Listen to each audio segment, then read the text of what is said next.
Kita dapat telepon dari mungkin timnya ya, Pak Tumbur yang akan datang katanya ke kampus USI untuk minta saran-saran masukan. Jadi kami sebagai lembaga perguruan tinggi kan harus juga memberikan untuk semua, bukan hanya Pak Tumbur. Siapapun nanti yang datang, yang minta saran masukan, sepanjang itu untuk perbaikan pendidikan kita, perbaikan daripada masyarakat kita harus memberikan info supaya dalam program-program kerja mereka bisa lebih baik lagi nantinya sampai kepada tingkat masyarakat yang memang betul-betul sangat membutuhkan gitu. Tadi kita membahas program Bapak itu katanya ada 8 bagian besar, tapi yang tadi kita lebih fokuskan kepada pendidikan, bagaimana supaya sekolah-sekolah itu ada mulai dari tingkat SD sampai SMA itu ada di semua kecamatan.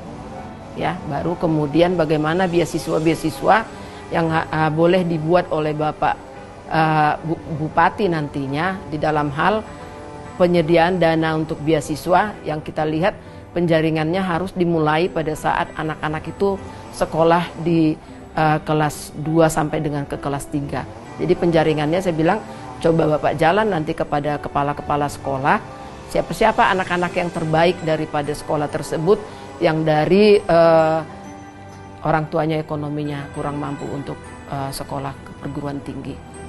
Sehingga nanti apabila misalnya satu Bupati Simalungun nanti membuat dana untuk itu, bahkan saya bilang setelah dia tamat juga kerjanya harus di kantor Bupati Simalungun atau wilayah lain setempat gitu.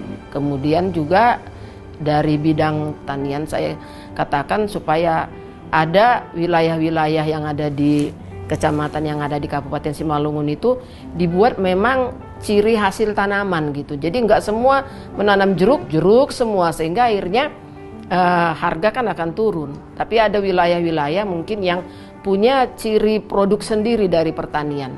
Kalau misalnya daerah mana yang jeruk, daerah mana yang sayuran, daerah mana yang jagung dan yang lainnya gitu, sehingga harga itu kan bisa lebih stabil. Iya. Kan kalaupun misalnya semua menanam jeruk, ketika jeruk murah harus dipikirkan pemerintah kabupaten tersebut untuk bagaimana mengolah bahan yang ada ini, tidak hanya sebatas jeruk saja, tapi bagaimana mengolahnya menjadi manisan, bagaimana mengolahnya menjadi sirup ya, sehingga ada ciri khas daripada Kabupaten Simalungun misalnya jeruk 1000 dolok gitu ya, jus jeruk 1000 dolok gitu yang dikemas dengan rapi dan cantik gitu. Kemudian juga Bapak itu membahas tentang pariwisata. Kenapa sebagai contoh pariwisata yang di Haranggaul ya, kenapa tidak menjadi tujuan wisata lagi? Kita bilang memang karena banyaknya kerambah di sana, sehingga orang yang mau untuk berwisata kan harus dia bermain di air, misalnya kapasitas permainan air. Cuman kita bilang jangan sampai mematikan usaha tambak yang di sana gitu. Petani keramba ikan itu boleh digeser ke tempat yang lain yang tidak dia misalnya memang bukan untuk tujuan wisata, kan hanya sekitar pantai Haranggaul itu saja. Dan kemudian saya bilang buatkan memang dia ciri khas Simalungun sebagai Kabupaten Simalungun. Termasuk juga saya bilang kenapa kita susah untuk memajukan pariwisata, karena masyarakat kita nggak melek wisata gitu, nggak seperti masyarakat Bali yang memang mereka tahu mereka tidak dari pertanian tidak bisa, mereka dari pariwisata yang bisa penuh, sehingga mereka bahkan menjaga pariwisata itu dengan baik. Karena orang Bali itu mereka sudah sadar betul pada pariwisata dan itu tidak merubah jati diri mereka orang Bali. Ya, saya hanya meminta supaya semua siapapun itu nanti yang jadi Bupati Simalungun supaya betul-betullah memang mengurus rakyat gitu ya.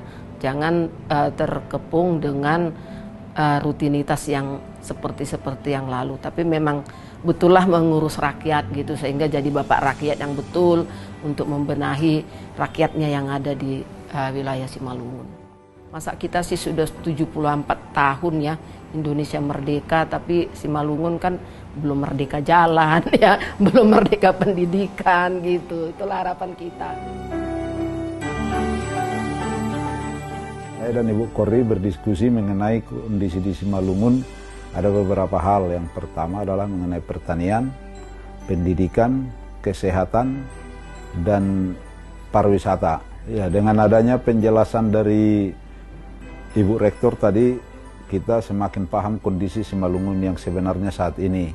Dan bila kita suatu saat terpilih menjadi bupati, kita lebih tahu detail mengenai kondisi Simalungun, mana yang lebih diprioritaskan untuk ditangani.